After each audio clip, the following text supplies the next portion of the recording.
Hey guys, it's Selkie here. I thought I'd do something a little bit different from my usual performances. Since about 2006, I've been working on a manuscript that I'm hoping to be published one day. It's called Jackie.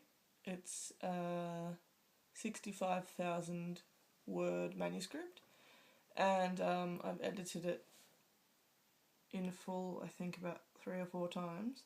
But I need to do a final edit.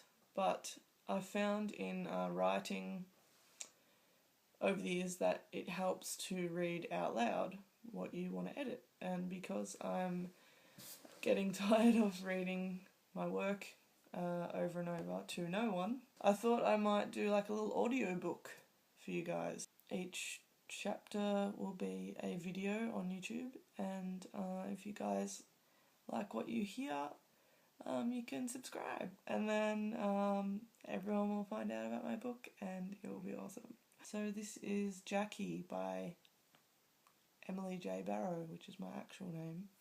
Also, sorry to let you know, I will be editing as I'm reading, so if that bothers you, I don't mind if you stop watching. But hopefully you enjoy the story as much as I enjoyed writing it. And yeah, let me know in the comments what you think of each chapter, if you think I should like cut things out or whatever. I'm open to suggestions. Cool, so here we go.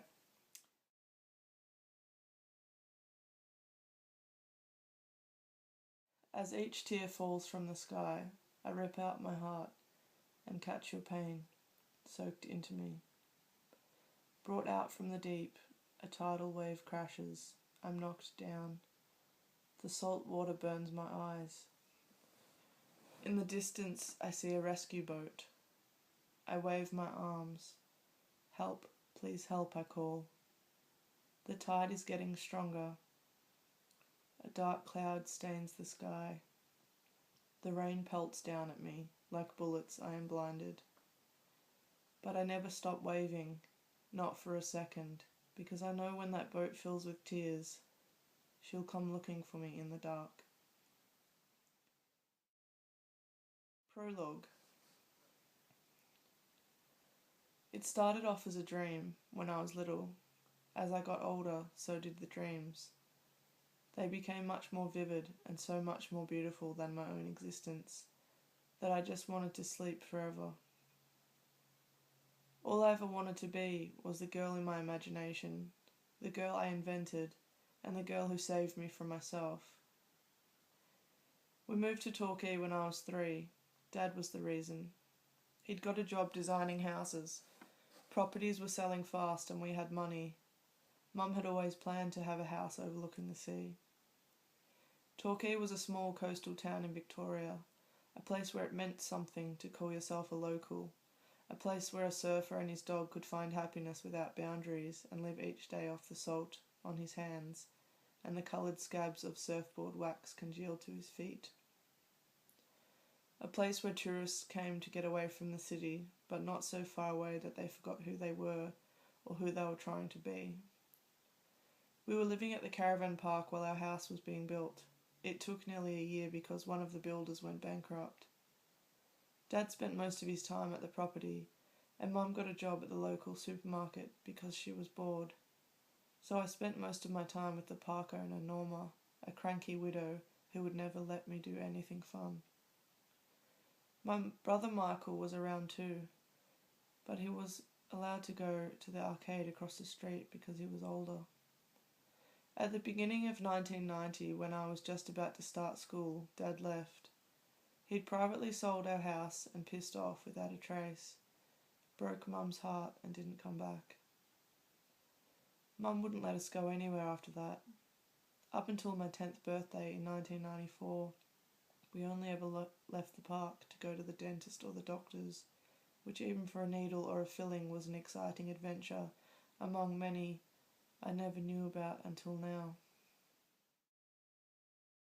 Chapter 1.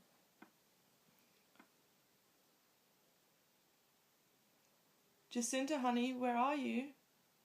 I was hiding under the bed from Mum when she came in.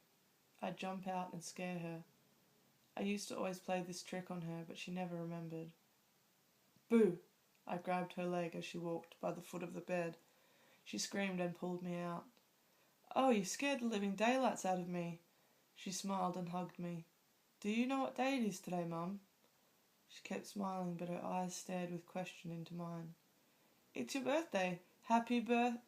She put me down and started picking up clothes off the floor, not looking at me.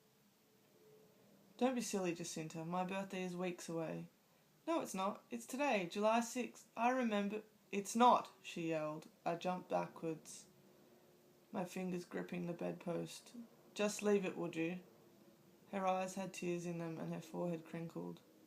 She closed the door behind her. Lying on my bed, I'd look up at the ceiling. I remembered my birthday. October 8th, I'd be 10 years old. Mum? She was facing the window and rubbed her eyes as she turned to look at me. When's Dad coming back? Wondering if maybe she knew the answer this time. Soon, honey. He'll come back and we'll move into our beautiful new house overlooking the beach. We'll have nice new furniture, a big backyard, and maybe even a pond with some goldfish. The way Mum talked made my fingers tingly. She'd always wanted a pond with some goldfish because they weren't messy, but I wanted a dog because dogs are smart and they could help me dig for buried treasures in the sand. We weren't allowed to have dogs in the park. Norma banned them because they crapped all over the place and made the park look bad. She thought she was the only thing. I thought she was the only thing that made the park look bad.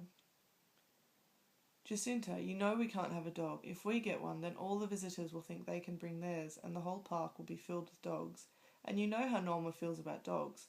What good is a dog anyway? It's just another mouth to feed, and it's not like you can ever take it onto the beach with all the restrictions around here, Mum explained for the millionth time. But the more she said dog, the more I wanted one. If I did have a dog, I would have taken it for walks in the winter. It was the best time to be at the beach because it was virtually deserted. The tourists had gone back to Melbourne, and the ones who came for the Easter holidays only lasted a few days because their tents would get washed out by the rain. We were lucky we lived in the unit, or we'd have been washed out too. I was happy when the tourists went home, but I always wondered what it'd be like if I'd gone with them. I'd never been outside Torquay, except for a doctor or dentist trips, and even then Mum would wait until the mobile dentist came to the local primary school in a big white caravan. The doctors were just across the bridge in Jan Juc. Mum said I'd been outside of Torquay when I was little, but I didn't remember. The months grew colder as I watched the rain fall down my bedroom window. Downpours sprinkled the yellowy white gravel outside. I always imagined that the sun went on holidays in the winter and made the clouds so sad they started to cry. I didn't know what holidays were really. Every time I asked a visitor why they were here, they'd just say, "We're on holidays." And when I'd ask them what holidays were, they'd laugh, so I stopped asking. I put my hand on the cold window and shut my eyes. I could feel raindrops in my hands. I hummed to myself, a song Mum and I used to sing before I went to sleep. She didn't sing it anymore, but I still like to. The rain sounded like 1,000 tiny people clapping. When I woke up, the rain had stopped and the sun was out. I raised my head off the pillow when I heard a large smash coming from just outside my bedroom door. "You never loved him. If you did, he wouldn't have left." Michael was home from the arcade. "I did love him, I really did. He'll come back one day." "Stop lying to me. You always lie." Michael's face was red. I watched the saliva escape from his mouth and evaporate. My stomach churned. It was a lie, and it never helped any of us believe it was true. He'd left us with nothing and he wasn't coming back. Mum had tears in her eyes again as she watched Michael run out the front door and down towards the beach. "How was your nap, honey?" Her eyes welled. She began to collect toys and clothes off the floor. She always liked everything to look nice. "No other place in the world you'll get 4 seasons in one day, Sint. Why don't you go out and enjoy it?" I walked to my room to get my treasure bucket. I never forgot to bring it. I like to collect shiny stones and bits of glass, smooth from the salt and sand rubbing against them. Mum loved to see my treasures when I got home, and she loved the way it could be sunny one minute and windy or raining the next. She said it was Victoria weather, and I wondered if it was the same everywhere. I wondered what it was like in Melbourne, if people had those huge black umbrellas like the weatherman on Channel 10, right before The Simpsons came on. We didn't have a TV. Sometimes at Norma's she watched the 5 o'clock news, but always turned it off right as The Simpsons came on. The Simpsons was a new show all the Melbourne kids talked about. "You're not watching that rubbish, it'll rot your brain," Norma would say. She loved to pick out how many things in one day could rot my brain and tell me all about it. I hated it. The previous year I'd snuck into the lounge room when she'd fallen asleep in her big old knitting chair. I'd watched The Simpsons. Norma woke up when she heard me giggling. I covered my mouth, but it was too late. She smacked the back of my legs with a wooden spoon. Spring finally came around. Picking flowers and making daisy chains was the best part of it, but it meant Mum had to work more because of the September school holidays. I had to go to Norma's. The sun was so bright, Norma didn't like me hanging around her place if I could entertain myself outside. I loved walking on the grass with no shoes on. The soft grass tickled my toes. The flowers were perfect that day, the best kind for making daisy chains. Big fat yellow tops with long green stems. I picked a bunch and sat on the grass to start my first chain for the day. My fingers grew sticky and stained, but I didn't mind. On my second round of picking flowers, I felt a sharp stab in my toe. It felt like 10 needles going into my foot at once. I screamed and Norma ambled out of her house. "What is it, Jacinta?" I tried to speak, but I was bawling my eyes out. She walked over and bent down. My foot! My foot!" I was screaming and crying, but Norma didn't care. "That poor bee," was all she said. She was too old to carry me inside, so she pulled the stinger out and walked away.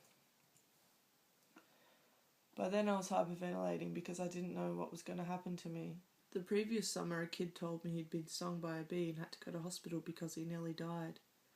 I looked down at my toe, it was swelling fast. Norma was back with some ice inside a plastic bag. With great exertion she bent down again and roughly placed the ice pack on my foot. "I think I need to go to hospital," I breathed out, still crying. "Don't be ridiculous, Jacinta, you'll be fine. It's just a bee sting. You'd think you'd been covered in cotton wool the way you lot carry on." She didn't care. "Just keep the ice on and the pain will go away." All I could do was sit on the grass with my daisy-stained fingers and swollen toe and cry. I hated Norma. I wished Mum was there. She'd have taken me to the hospital. After a little while I realised Norma was right. The swelling did go down, but it still hurt. So that's the end of chapter 1, you guys. Hope you liked it. Please subscribe if you like my story so far. The title is Jackie, once again. If you're wondering what these glasses are that I'm wearing, they're not actually for seeing or reading with. They're actually really good if you're on the computer a lot or your phone a lot, especially right before you go to bed. They sell them on eBay. They're actually anti-Blu-ray yellow lenses, so that you can still sleep after you've been on the computer. Anyway, they're awesome, so check them out on eBay. Thanks for watching. I don't mind if you don't actually watch me read. You can just listen along, and hopefully you enjoyed chapter 1 of Jackie. So I'll catch you next time. Thanks, guys.